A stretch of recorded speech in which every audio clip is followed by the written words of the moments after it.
রাউজুকের নতুন শহর পূর্বাচলে শেখ হাসিনা পরিবারের 10 কাঠার 6টি প্লট সহ অনিয়মের মাধ্যমে বরাদ্দ নেওয়া বিগত সরকারের দোসরদের সকল প্লট বরাদ্দ বাতিলের দাবিতে শনিবার পূর্বাচলে বিক্ষোভ ও মানববন্ধন করেছেন স্থানীয় আদিবাসীরা।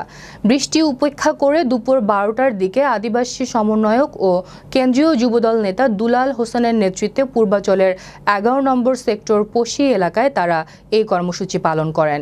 এ সময় আদিবাসীরা জানান, রাউজুকের আইন অনুসারে যাদের জমি বা বাড়ি অধিগ্রহণ করা হয়েছে প্লট বরাদ্দের ক্ষেত্রে তারা অগ্রাধিকার পাবেন, কিন্তু এখন পর্যন্ত 60% ক্ষতিগ্রস্ত আদিবাসী প্লট পায়নি।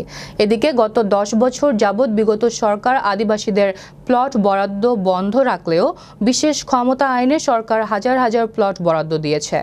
আওয়ামী লীগ সরকার, স্বৈরাচারী সরকার, তারা আমাদেরকে কোনো মূল্যায়ন দেয় নাই। তারা দিয়েছে তাদের নিজস্ব লোকদেরকে, নিজের এমপি মন্ত্রীদেরকে প্লট দেয়া আজকে আমাদের সাধারণ জনগণকে বঞ্চিত করেছে। আমরা আমাদের ন্যায্য অধিকার চাই, আমরা আমাদের প্লট চাই। আদিবাসী এবং ক্ষতিগ্রস্ত প্লট আমরা সরকারের কাছে চাই। আমরা ক্ষতিগ্রস্ত এবং আদিবাসী সবাই আসছি এখানে আমাদের প্লট আদায় করার জন্য। আমরা 5 কাঠার প্লট আবেদন করছিলাম, আমাদের 3 কাঠা দিছে। কেন 3 কাঠা দিবে? আর যারা আদিবাসী ক্ষতিগ্রস্ত তাদেরকে প্লট অবশ্যই দিতে হবে। আর এক একজনের নামে 20টা 30টা করে প্লট আছে, অথচ আমরা যারা ন্যায্য দাবিদার তারাই কিন্তু প্লট পাই নাই।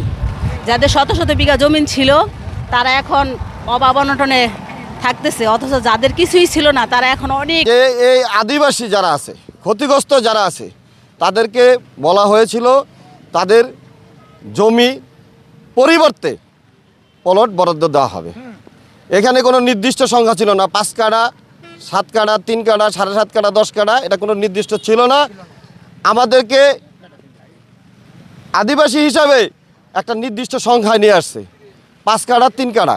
কিন্তু আমাদের 5 কাঠা আবেদন যারা করেছে তাদেরকেও দেওয়া হয়েছে 3 কাঠা। কিন্তু যারা 3 কাঠা আবেদন করেছে আদিবাসী ক্ষতিগ্রস্ত আছে হাজার হাজার প্লট, এখনও তারা পায় নাই।